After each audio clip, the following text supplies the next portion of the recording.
Te damos la bienvenida a un nuevo audio de la hora silenciosa de Palabra de Vida, donde líderes alrededor del mundo compartirán con nosotros. El día de hoy escuchamos a... Hola, te saluda Sergio Escobar desde Ciudad del Este, Paraguay, y junto a mi familia estamos sirviendo aquí en la iglesia Yerovia por la gracia del Señor, y es un gusto poder compartir contigo este tiempo de la hora silenciosa.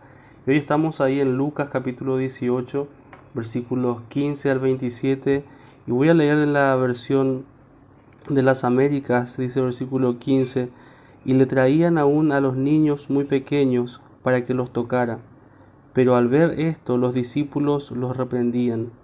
Mas Jesús, llamándolos a su lado, dijo: dejad que los niños vengan a mí y no se lo impidáis, porque de los que son como estos es el reino de Dios. En verdad os digo, el que no recibe el reino de Dios como un niño, no entrará en él.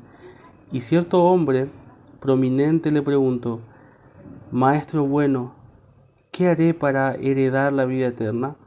Jesús le respondió: ¿por qué me llamas bueno? Nadie es bueno sino solo uno, Dios.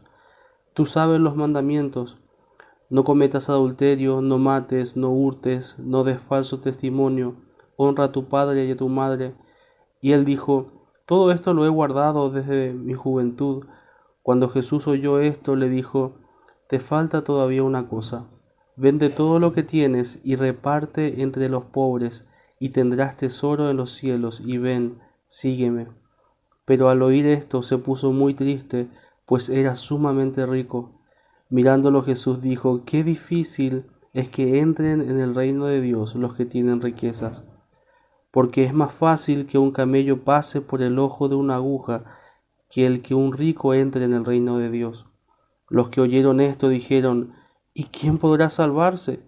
Y él respondió: lo imposible para los hombres es posible para Dios. Estos dos sucesos, tanto el de los niños como el del joven rico, van totalmente ligados, y no porque están solamente seguidos en el relato de Lucas, sino porque entre ambos relatos nos presentan verdades fundamentales respecto a lo que es el reino de los cielos.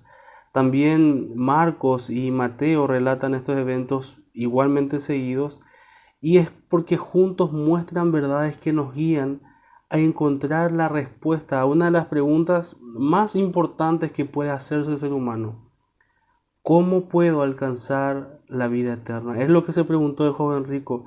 ¿Cómo se puede entrar al reino de Dios?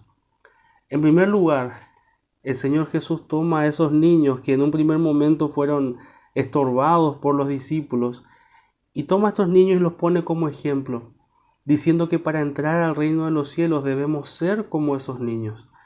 Jesús no estaba diciendo que los niños no tienen pecado o que no nacen con una naturaleza pecaminosa, porque estaríamos contradiciendo otras porciones de la Escritura, sino que lo está poniendo como ejemplo de dependencia, de humildad.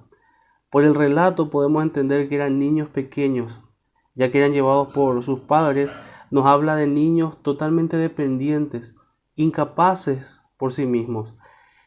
Y es a eso lo que Jesús está apuntando, es a eso a lo que somos llamados, a hacernos, a considerarnos, a reconocernos como niños, a reconocernos insuficientes, incapaces por nosotros mismos. El punto es que somos llamados a reconocernos débiles para alcanzar el reino de Dios, que dependemos de la fuerza, del poder, de la suficiencia de otro, y esto nos lleva a sacar la confianza y la esperanza de nosotros mismos y colocar esa confianza y esa fe en el único mediador entre Dios y los hombres, que es Jesucristo. Así que Jesús deja eso en claro: para entrar al reino de los cielos, para tener la vida eterna, necesitamos ser como niños. Por otro lado, vemos al joven rico, y realmente es lo opuesto a lo que Jesús está planteando. Es un contraste total.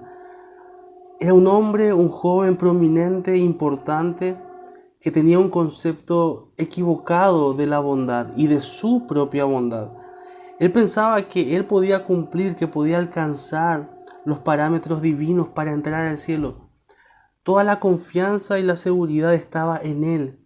Estaba tan acostumbrado a lograr y alcanzar sus objetivos por su propia capacidad que simplemente preguntó qué es lo que él tenía que hacer para heredar la vida eterna, para tener como ganancia la vida eterna, como retribución por lo que hizo, obtener la vida eterna.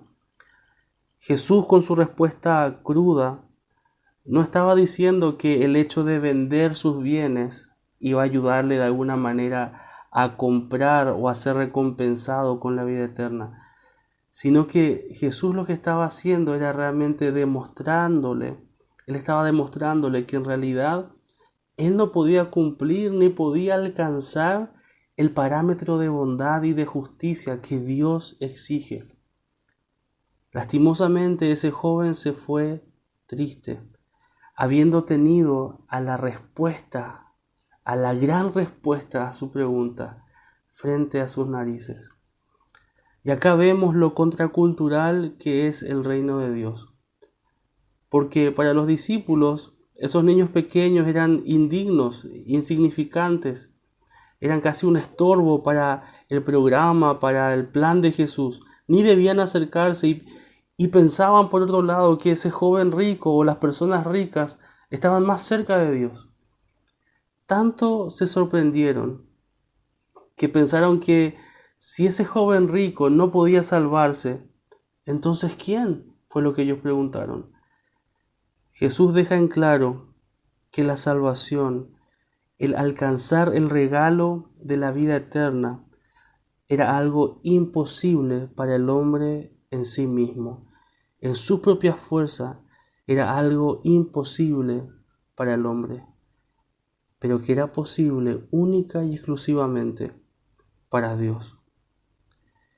Este pasaje también nos deja una lección muy interesante sobre los niños que no quiero que pase desapercibido, porque nos habla y nos induce la importancia de ocuparnos en acercar a los niños a Jesús y de ninguna manera ser un estorbo, sino que ser un canal.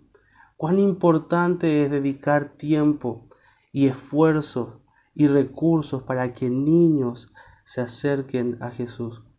Cuando un niño es ganado para Cristo, se está ganando un adolescente, se está ganando un joven, se está ganando un adulto, toda una vida.